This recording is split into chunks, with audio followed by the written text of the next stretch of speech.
So, full disclosure here, this is a re-recording due to stuff, so my blindness is temporarily suspended for this episode, so if anyone asks, I'm from the future. With that in mind, here's what I think I'm supposed to know at this point. Right, we got a quest from a really annoying child with a really weird voice, and he tricked us, but in a good way, and totally lied about us having bought him the super rare trinket. Giacomo must be on that ship. And then we jumped in a well, and now we're going to kill a guy. So this is about... Oh, and right, yeah, we're going to find Jella, but we're going to pretend that we're not, because our protagonist will dislike us if we pretend to have a conscience. I'm coming for Yeah, you, that's a pretty good summary of events thus far. Okay, good. My memories are not scrambled. Yeah, so the game is going to give us ample opportunity to tell Callus that we should probably go find Jella, and He's gonna be all like, what are you, my conscience? We're gonna be like, yeah, but also no. Except we're not, because that would involve us having to lose trust points, and that would put us at a mechanical disadvantage in a JRPG, and we cannot have that. I mean, it's true. If you're not lying to your partner in order to gain mechanical advantages, then what are you even doing? The purpose of morality is to fill up the morality meter. That's how you know you're playing the game well. Otherwise, what's even the point of having that stuff in the game? I'll roll you up. Oh man, I just suddenly remembered these guys. Yeah, so we have identified a new threat, the gun. Yeah. These guys have got big old chunky assault rifles with, enormous hunting knife bayonets. I don't know how I feel about that as an aesthetic. Well, fortunately, it turns out that their big assault rifle shoots fire, and we can block fire, so... Well, I mean, that's pretty much expected. I mean, they may be guns, but they're RPG guns, so we know the drill here.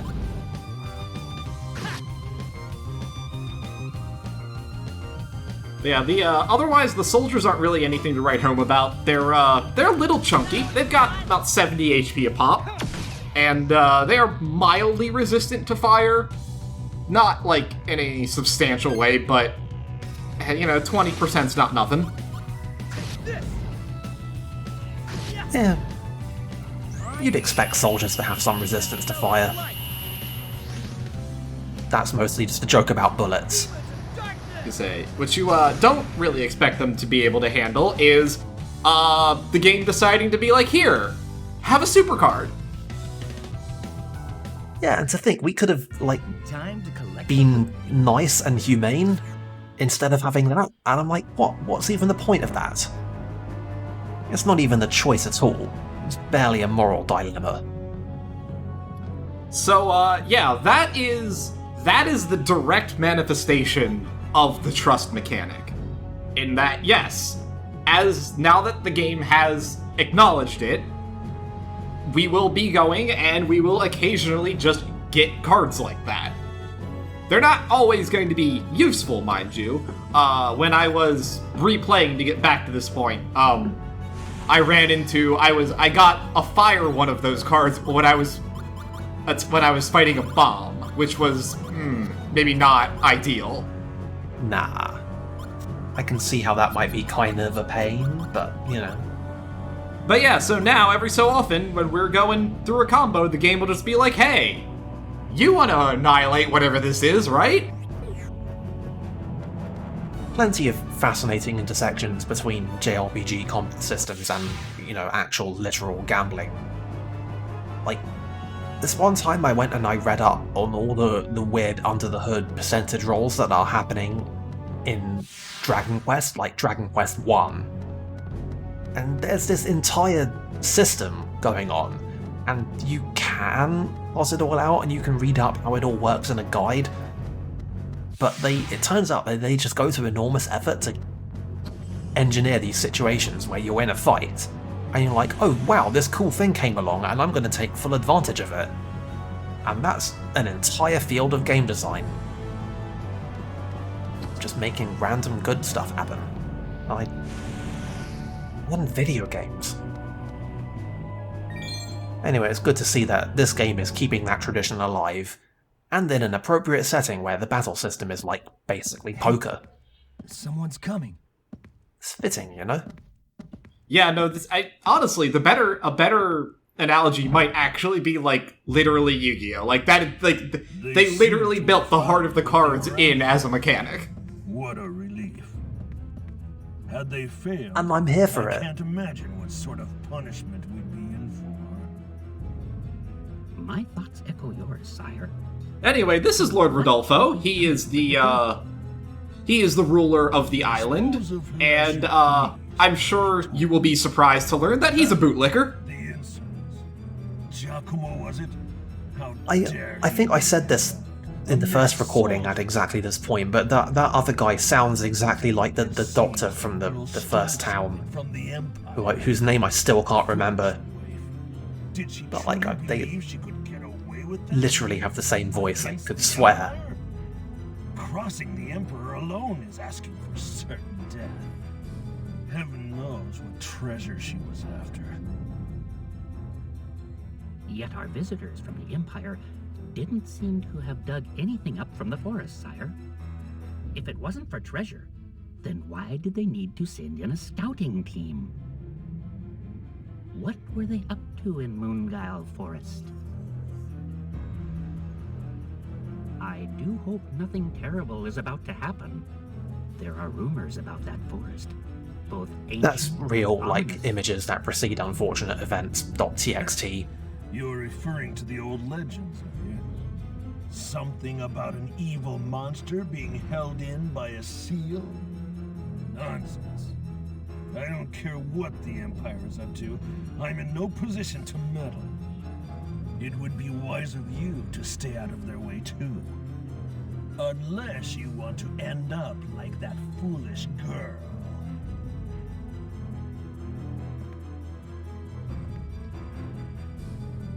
Where is she now?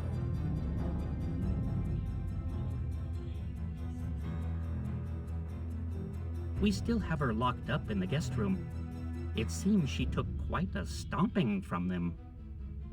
You may dispose of her tomorrow. The sooner this is all behind us, the better. As you wish, sire.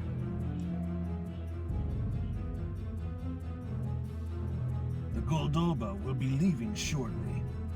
They plan on leaving a small garrison of soldiers, but it won't be for long. Everything should be back to normal soon enough. All told, I figure things could have been much worse. It is almost time. Time to see the Goldoba off. What a pity they can't stay for tea. So, like, does this guy's voice direction just say next to every line, just read this line like you're about to burst out into villainous laughter on the next line? But for literally every line? I mean, it is definitely an effect.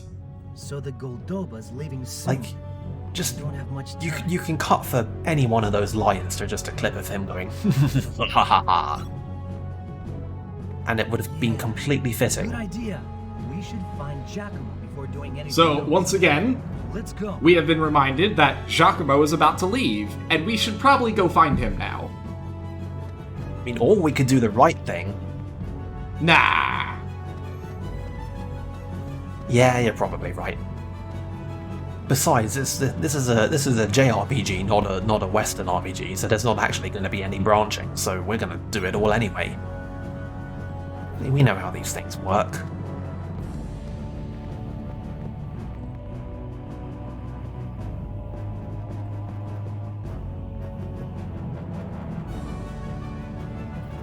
Oh hey, didn't we have a thing to find this guy? Yeah, we sure did, as a matter of fact. his wife is quite worried about him, and it turns out that, and she's been going like, oh, he must have found somebody that got stuck talking to in the city. No, actually, he was thrown into gambling debt. Ah, the mark of any civilized society.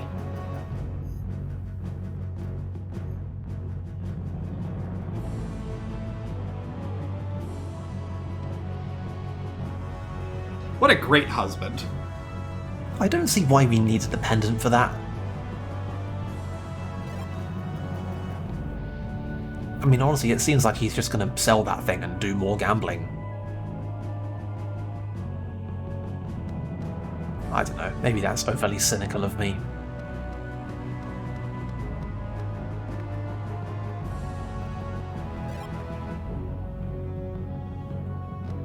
Okay. I mean, I'm not entirely sure how we got that, but I'm not going to ask too many questions. Maybe he just ripped part of the stained glass window out. Maybe the stained glass window is literally made of cards that are the physical manifestation of glass, but not actual glass, because apparently that's how this world works. I don't know.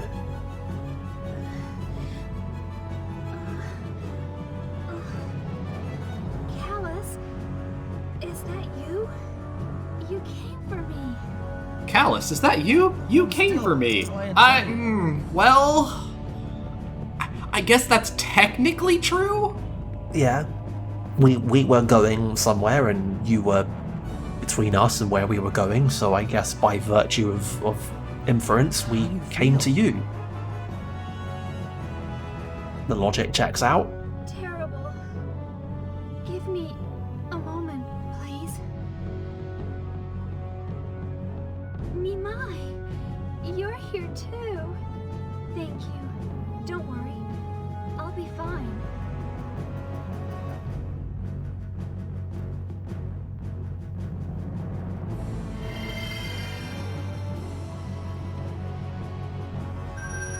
Is this a good time to ask about the glowing green objects in the room? They are chests, technically? I'm much Are better they? now. Thank you so much for coming. They are the thing with which the game gives us new cards. I mean, I guess. Thank you for saving me. I mean, it looks like a giant helmet and a giant pair of boots or greaves or something. The reason you came with me was to save Shella. That's what it looks like. A free ride. Yeah, you don't really get a good look at them like this very often, and they are definitely What's the deal with that shiny a unique design. We'll put it that Let's way. talk about it later. First, we have to get it back from them. Will you help me?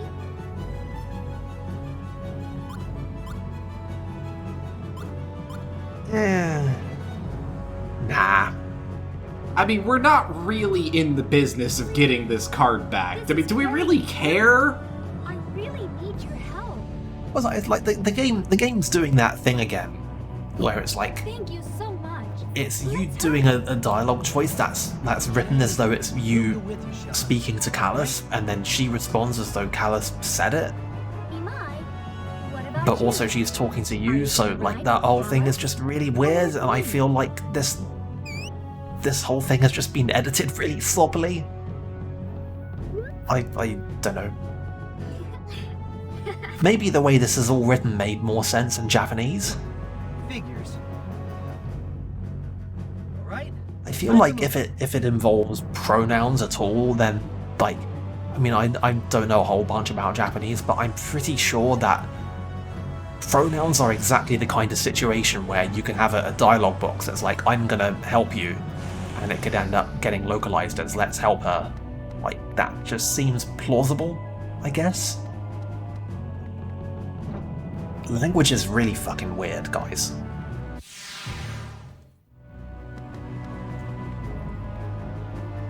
Anyway, what were those guys doing in there? Were they just chilling in a room, armed and armored? Just taking a break. Nothing wrong with that. Okay. Anyway, in order to... Oh God, I forgot about this. Yeah, so in order to clear out this room, we need cheese and yogurt, and unfortunately, we only have yogurt, so we can only get one of the rewards here, which is unfortunate because the other one is both a bracelet, is both part of the bracelet family, and I think she has a Constellation Magnus. Man. This isn't even, like, the first time I'm happening upon this, but I'm still angry about it all.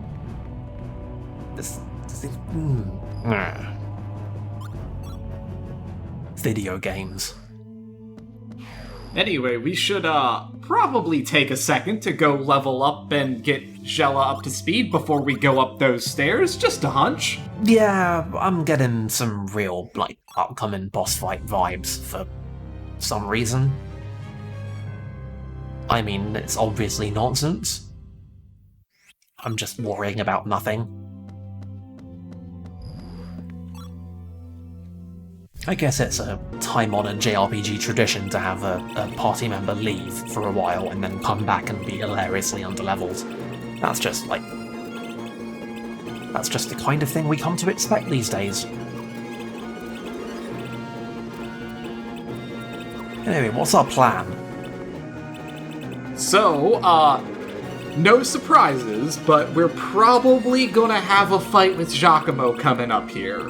So, we're gonna want to go in with water and light is gonna be your big damage boosters here. Checks out. Are we, like, supposed to know that? Oh, no.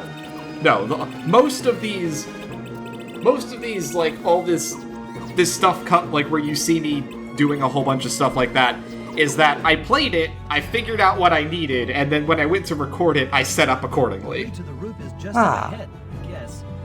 That's extremely video games. Statues. We are getting a lot better at I saw Ah, them trigger the lock when they managing popped this in. kind of balance problem.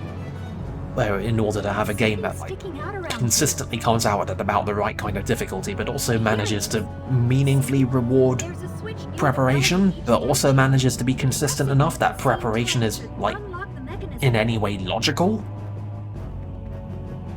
Rather than just like, oh, you read ahead in the guide and you know what the next guy's weak to. Found it? To be fair, Yep. all of the Imperial, like I said, all the Imperial soldiers use fire, so 2. it's not a stretch to say that you want to be going in with water. The darkness is certainly you could not have seen coming, but, Yes. To the roof. you know. Yeah. There's an amount of caution necessary when you're laying out that kind of element in an RPG design.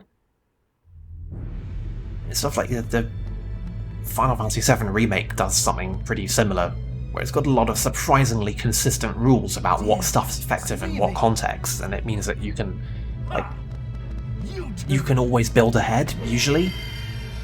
And I just really like it. There's the... I remembered there was going to be a 100-foot jump in here somewhere. I mean, we do technically have wings. It would be a waste if we didn't at least pretend to use them, right? I guess. So it was you after all. I'm surprised to see you alive. I feel like Giacomo here has even more of a, like, talking into a wind tunnel filter on his voice than everyone else does. This is for my grandfather. And for Fee. Yeah, you're not wrong. Going down, Giacomo. For good.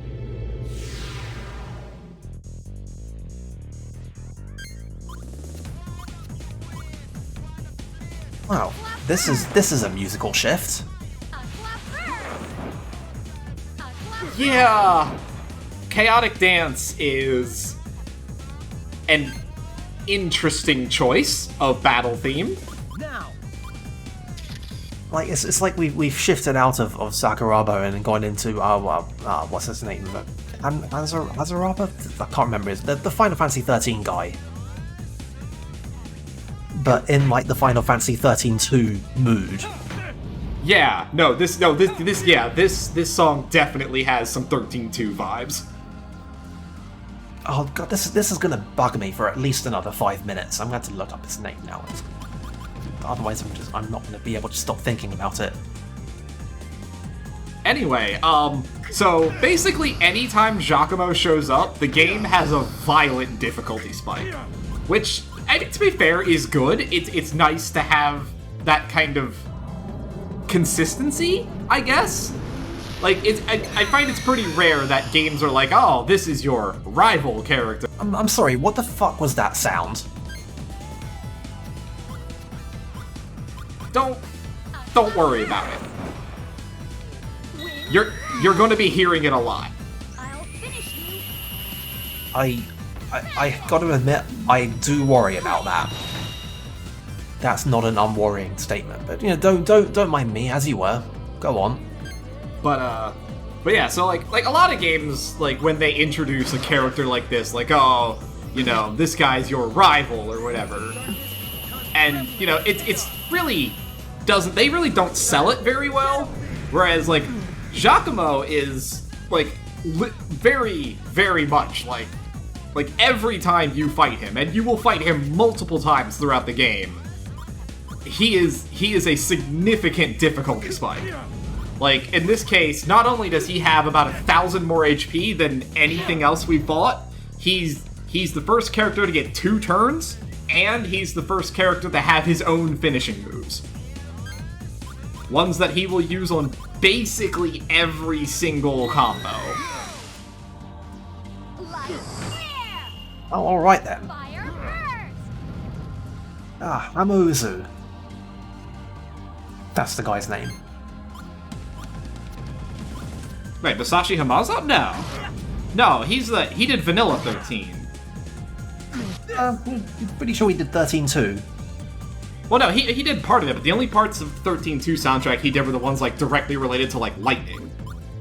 I don't have like the full track list here, because the soundtrack definitely lists individual composers for each song, but like I don't know, it just reminds me of like the whole vibe from that game, and I figured he would have had something to say in that, even if he did compose it. So I don't know. JRPG composing. It's a rich tapestry.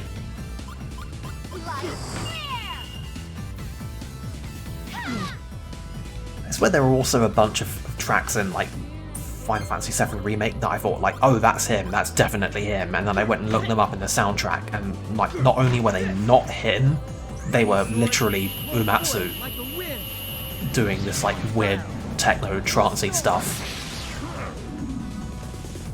I'm like, man, JRPG composers, man.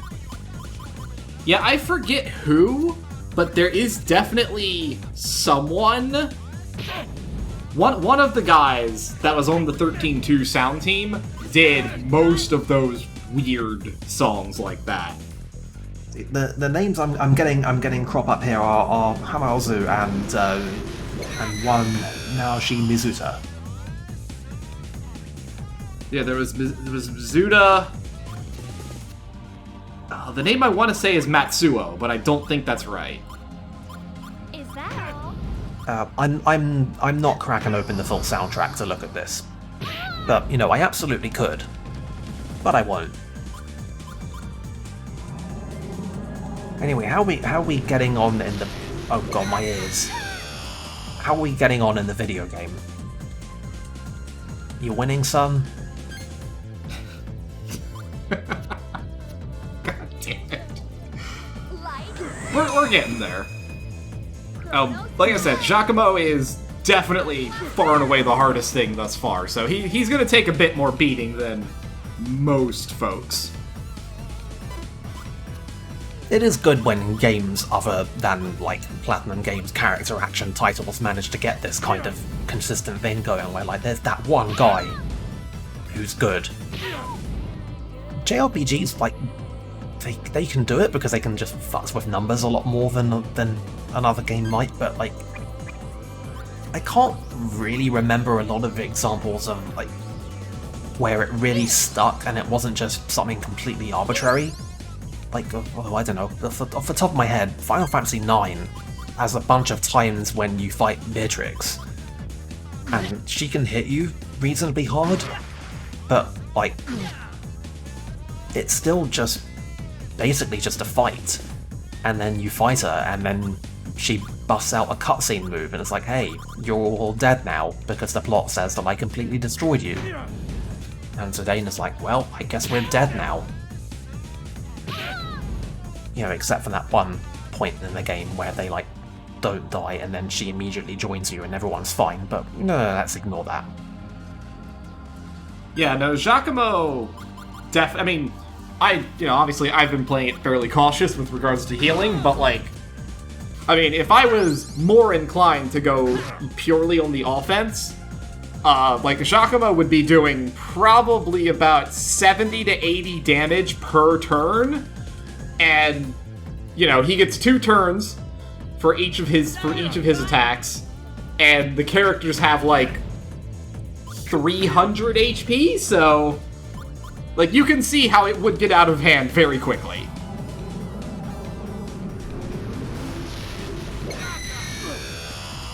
Yeah, it's definitely you must be at least this good at treading water.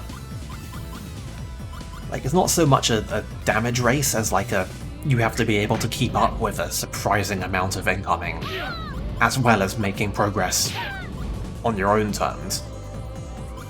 And it's like you can wind up, if you mess it up even slightly, you wind up getting stuck in a healing loop where you can stay alive, but you can't ever actually make any progress.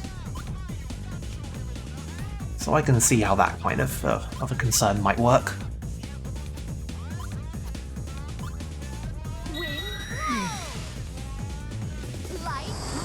There's only so much insight I can provide into a game that I've never seen before, except, you know, how I've technically seen this before, but you'd be amazed how little that helps. Oh, is that just it? That's enough for today. That's it, we made it, we survived. The Emperor is expecting me. You have dealt me an arbitrary amount of damage, now it's time for me to completely destroy you in a cutscene. Long lost. Oh yeah, no, for sure. Giacomo has... I mean, I like him as, like, a rival type character, but he definitely has a lot of, actually, I win now going on. And, like, you'd think if there was any genre in which they could just be like, oh, and then you get completely destroyed and have it, like, actually play out in a battle, it would be JRPGs. No! Get back here, Giacomo! Damn! Like, hell, arguing by some interpretations, Final Fantasy IX literally has you die at the end of the plot. And, you know, then some other stuff happens, but, you know, the guy busts out a big, huge magic spell and fucking kills you. It's not hard to show that in a battle, rather than just like, hey, you dealt me some damage and now let's go and do a cutscene. Like, come on, man. So, it turns out that maybe storming the mansion and attacking the Imperial Commander wasn't such a great idea. Yeah. I'm sure if we run away far enough, they'll just immediately forget about us. Let's get the old wanted level down, we'll be fine. You know, I'm assuming this does the thing where, like, they're chasing after us in real time, and if they catch us, it goes into a fight, and sometimes they'll just be like, hey, we're gonna run at double speed because the designers said there needs to be at least one fight in this sequence. And that guy got fucking owned. No, actually, that was just a straight cutscene. Yeah. I'm very disappointed. Yeah, like you'd think that would have been a chase sequence, but nah, that was just a cutscene. Man. And I guess there's just no cops by the well. Here, at least for now.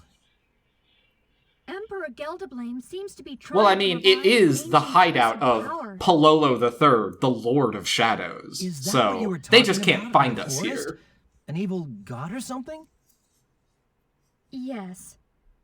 Malpertio, malevolent god of old. They say his powers will cause the world's destruction. Have you ever heard of Malpertio? What is it with evil empires? I mean, No, like, we're going to await not the really. god who will destroy the world, and then we will I control see. them somehow. I came here Seems to from be a bit of a Giacomo, blind spot with these the guys. Imperial capital. I learned that Emperor Gelderblame was pursuing some kind of dangerous scheme.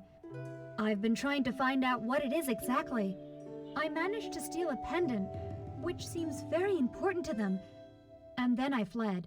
Yeah, then it turned out that that pendant actually, like, unlocks the seal on the ancient gods, so, you know, good on you, Jella. Really aced that one. I feel like you've basically figured out what they're up to now. I need your assistance.